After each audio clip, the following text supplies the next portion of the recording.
Karasu jina de fama kabo karta gisemine ani wakati na sigoro benemi francima harbe ani anga simone mnongulu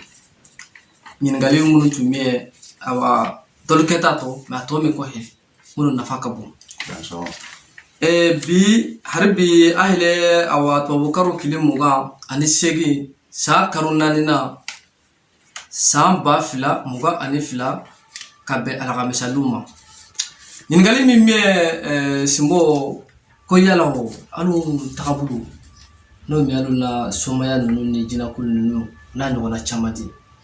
yala ko ani silamea bibe wa atebe wala nyingali hana sito made na kamgo da so ko ni ko ni nyingali daranye abenama parce que fo anga kuma wala mko kasika fami ne badam tanyere holoma bien fefene anyuman be ikoma juman be silamea anyuman bala juman bala ewa soma ere nyuman bala juman bala moria nyuman bala juman bala jinatigi anyuman bala juman bala woimaya nyuman bala juman bala jia bara ni ba ke ka ke ba nyuman ti hali hadama denya mo nyuman be mo jugube donc jala tegere ni fly mais ame memko pour que ka mo la famia ko ala mo site ala kontuna ni ene yambi mbe ala le barika la mfani mbani mbange ba bolen kwala mbe allah taala ka nema na ka barika de konobi simo mo bisi mo nyoma ka duwa kiye ibalo ala ka da henyoyi aka da henye pour que ibisama ibalo ko barika do ba tigi dala ala le taya ka barika yi abadi mo ma men kadai abe mo jala abalo minna manka donc ambe ala barika da o mana boy esmo kramgo tenena kata mali la ginena ni mo baw jira ne kramgo mumbe sarabi o ka chamin balole sungari bay bunyana barika koso be ala ka misama ambe do kuye ala ka no bela jelena ko harasla suba simo amba do hadama den ni nana jiya kono e ka dala kin nana e ka dala fana kibe sage ni ma bana le mete batralima ammo ke utara on ta fa utara duno turbi sam sai banta bali hadama den e ka ke horonti ka ke ladrite ka ke tlena ala magu be jiko de la toujours ne ko ma jiko de ka basiku mo hele ka wala anga basiku tunyo anga holo mo bal blu ya ho marhab du suke mo ba san ka ble suno ko garnier sugu ko yoro wala ne fra tan kramo hehenema abetu be sun u be sali ne rem hele be sun be sali c'est-à-dire ala ka bu mo sini ala te nyogo fo mo ko sinima mbode famia ko ni mbasi nunu dozo jina ude nindi dozo ma wula kono sisa jia diara masima hentli be tu tira holo hali kleo tam o ka sigi tama ka tagala aka gele jina jogo bulu ou bien wula kono henu bulu donc dozo ire sugu munu nyamato fa donc do bi sika twala do be banala o jina kle no e kloni nunu nye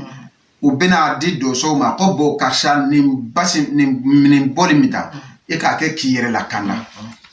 e ka ke ki ko la kanda e ka ke ka dugu la kanda e ka ke ka jamana yere la kanda me ka to ibulu ite sunyalike ite jamfake ite mo ma krofo serige u ba tana fi ma ama dima ka hoko ete ala mogotio serige o lere jinawbe ala batu Simon, ne ame sungar de la. Nyo de fo mo mana salome ni tagare de kaburu ko ne be nyin ngai dala kan bela klenkle. Ne jina e alabatuna sia flanga nya ma ko no jina ka ya be alabatuna. Ala na mele. Donc ya do dahe ni ala be ba do ko ala be. O jina o nyuma bula ko mi juma fana bula. Jina jugu de be hadama de on kele. Donc no le mo kele jina nyuma bena o sababu mumbo la kare ko duma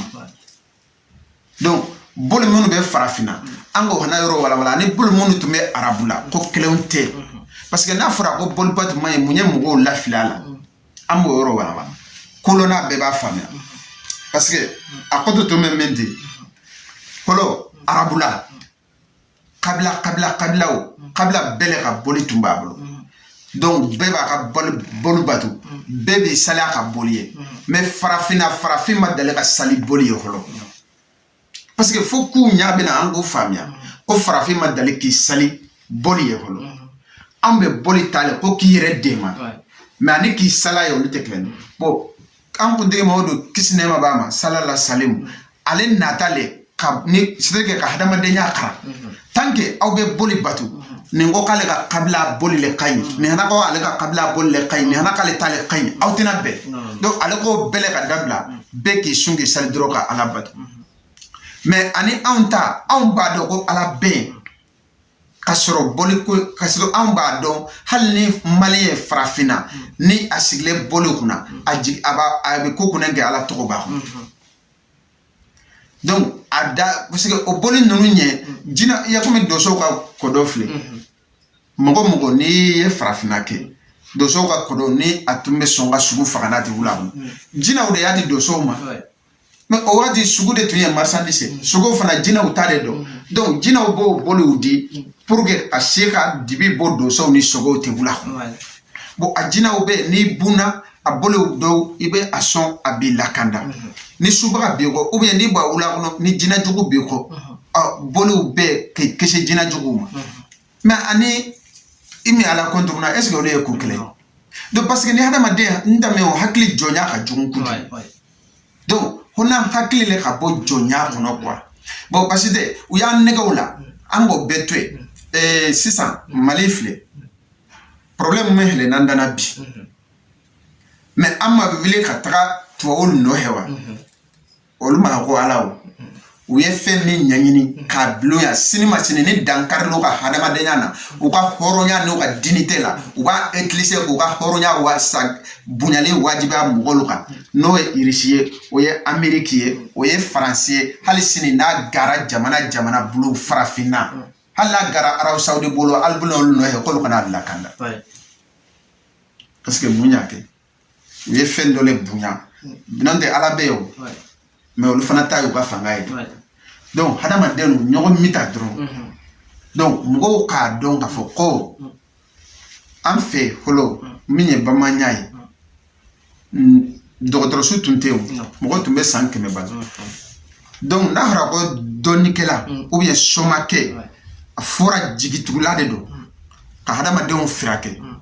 ka hadamadenw bɔ kungo gɛlɛn kɔnɔ ka hadamadenw dɛmɛ ka hinɛ ka makari ka tila ka kɛ hɔrɔn tɛ ka kɛ danbetigi kulankolon janw kana sɔrɔ a la burusɔkɔnɔlaw la mais ça ne ko canda bɛɛ ka taa burusɔkɔnɔlaw la ko karisa tun ye ko dɔnnikɛla ba dɔn e ka taga n'i y'a sɔrɔ kulan kelen na a b'a yɛrɛ faga mais n'o hɔrɔnyaw banna bi kana kɛ dɔrɔn c'est-à-dire kana ni ku yɛrɛ ye min bɛ se ka danbe yɛrɛ nagasi bon an b'o gɛlɛya de kɔnɔ donc k'a yira maliyɛnw la lamɛnnikɛla bɛɛ jalajɛlen na an ka jija an ka taabolo kan parce que ala n'a tun ka di ala ye n bɛ kuma kelen min a bɛ bɛɛ kaɲa mais mun na ala ye bɛɛ bila ta jamana kan ka bɛɛ ka ta kilorite ka dɔ fiɲɛ ka dɔ jɛya ka bɛɛ sigi dan na o ko dɔ le mu alahu taala le seba ye min ka d'ale ale b'o kɛ donc o kuma kelen nɔ toujours farafin an ka ɲɔgɔn mita k'i tɛgɛ di ɲɔgɔn ma ka kɛ ɲɔgɔn fɛ ka hasidiya dabila ka ɲankuya dabila nin n'a ɲɔ kɛ k'i tilen wallahi an bɛ lahara min nɔ ye an b'o sɔrɔ parce que lahara tɛ sɔrɔ lahara de lahara bɛ sɔrɔ kɛnɛmaya parce que fo mɔgɔw a ka walanwalan n bɛ se ka kɛ kuma kan tugun k'i sun k'i sali i t'a ɲuman kɛ o a naha n'i yɛrɛ dɔrɔn de kan an faw ni an baw b'a fɔ an ɲɛna wagati bɛɛ ko karisa ko i bɛ diɲɛ ko kunɛ kɛ k'i sun k'i sali ko naha bɛ se e yɛrɛ de ma parce que mais n'i kɛta hɔrɔn ten kɛta mɔgɔ tilennen ten o naha bɛ se kabila ma naha bɛ se jamana ma naha bɛ se sigida ma naha bɛ se diɲɛ ma donc fo n'an ka kɛ hɔrɔn ni danbetigi ni mɔgɔ tilennen ten ka silamɛya hɛrɛw kan donc an ka ɲɛnamaya wallahi farafina hele ni denga no ambi ba ko mais no ma du hada ma den ko ngulula donc aketa sisa c'est-à-dire ni bi dia jigo bila tangue e konim bentreke ba jedo ko misir la kana non e ka jigo bela jelen kan bo sigidaw be nyani ngasu donc fo anga kuma ni hanaka ka wala ndi mogol ka fam sinon simo ame sumar de la ne wolo ni mogo ye anye anyuma be atuma be munu ba hakole somawe kolite ala fe o yolo hanaka kunkulu bena ka droit mene ba do fembe juye alay ne sini ne islam de fa islam ba islam nyere fana wasute hali sini ne ya ko dina kungume be de make ambe sungar de la nye de ma menge parce que ka question ne bina ne kuma de ne de ma menge misiri jo mina mali khono absika dambulo no na danita ba mugo ba sérieux o mugo do ko nga soro kenet donc o de ba hira ko mene fana to ke mugo me ka ken yere de parce que la hara inde asutolite ko politique ba sudo non du joko ni tlenenya exactement ani nganie o le la hara sudo sinon combien de temps do no bi la hara ni bi obit mugo do arjana mugo de jeni alka arab saudi mugo de jeni makao e mongo kafria tunjidele yen donc kaida mugo la dro toujours nya kuma kleno ko anga sage horo nyani dambe ni jikoma anga sungan sali haro kandro ni basi kunu nunye e komi mugo na kandala yere la kandala ani mugo demala ani mugo duguna kandala ani jamana la kandala donc ni basi nunu nyolle anyuma kudole meni mugo mi yitage kujugo kedi o jurumu minake e me hali basi gute e mugo e besu e be sali e yitage kujugo ke ngo pasi digilo ngo sali kela munu be sunge sala ole binu bara o bi ole tina chamale bina mani en be sunga sali donc hali ete basi tebulu ne ngane e mani ibe mugo jafa ibe galontike ibe sunyalike ibe jeneake jigo kurum be mela e basi tike ma usayeti ala ko ale be ya hakku beto mita mingi mugo nyogo na lete ya hole donc ole koso amba ha ka ho maleo ko yoro famia numu na famia le masama ko fembe la ba me ala tati donc ambe duo ke ni sungaru bayna harebe ala ka barka do dusiato ala ka barka do contrôle sanela ala ka barka do danguna ala ka barka do kramo la harebe mugo hana no ba ke ka tia ka doso to tia ka somo to tia ka moro to tia ala ko na gasi mugo hana ba ke kanya ka mugo jigitu ka mugo frake ka mugo bonjina jogulu bulu ko bo supal bulu ko bo bana jogulu to ala ka barka dolta o yoro ala sagal sago aba ne microphone sonsere sagoti ke alati aba nintume ani simbo to bulu me ngulu aba control tata aba lamini kala jamalu aga ko le be nyasi al bela jelema aba al kambe wati kede